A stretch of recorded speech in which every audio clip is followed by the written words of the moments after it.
Well, now I'm really glad I didn't throw out all these Arrow presets, because it looks like I'm revisiting another episode sooner than I thought I would, and that episode in question was called Legends of Yesterday, and it's the continuation of The Flash's Legends of Today. As the episode opens, we're treated to a pretty darn lavish flashback featuring Prince Khufu and Priestess Shaira during their first lives. Even back here, it's made clear these two had a very, let's call it, unique relationship. She openly busts the dude's balls in front of his dad, the Pharaoh, but then they sneak away to bone anyway. It must have been love, because it certainly couldn't have been anything else. It's here we're also given a bunch of important backstory on Vandal Savage and his relationship with the two Hawks. Stop me if you've heard this one before, but he loved Shaira, she didn't love him back. You know, classic, almost Shakespearean stuff right there. The origin does get a little bit muddled though, as we find out the ancient Egyptians feared sky rocks, or meteors as we know them.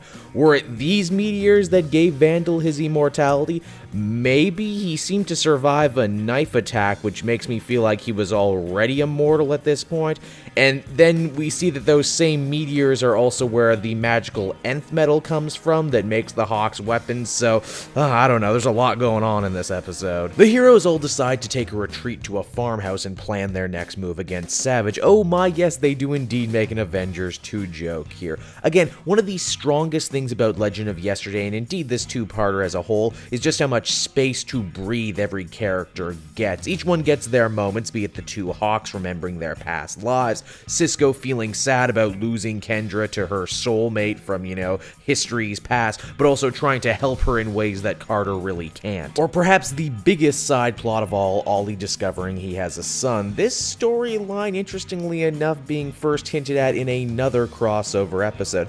And you know what? Let me blow your mind here. Mark it on your calendars. I actually really enjoyed this side plot. Not enough to make me start watching Arrow or anything, don't go nuts, but I felt Ollie was super relatable and super vulnerable here. His stuff with Felicity, I felt both actors brought their A-game to this whole lovers quarrel, lack of trust thing. These are stories that don't get brought up very often, but they're some of my favorites. Should superheroes be allowed to be parents? Heck, I enjoyed this stuff so much I'm gonna look over the fact that the kid was named William and not Connor. Then again, if they are going to be moving ahead with the whole Legends of Tomorrow thing, and it's gonna be like a time-traveling show, who's to say they can't run into Connor Hawke as Green Arrow in the future? Geez, for that matter, who's to say they can't run into Wally as Flash in the future, or even Bart? Speaking of time, the Flash's time travel ability came back in a big way for this episode, and while it could very easily have felt cheap or like a cheat, they use it in what I felt was a really great way. Our heroes lose and lose hard in their first fight with Vandal, only to learn from their mistakes and manage to put things right, both in their lives as superheroes and, you know, in their lives just as regular everyday people. And it's really only after everything is put to rest and all the loose ends are tied up do the heroes have the wherewithal to actually win the big fight at the end. In summation, Heroes of Yesterday was an episode that I thought brought it all together and capped off this two-parter in a great way.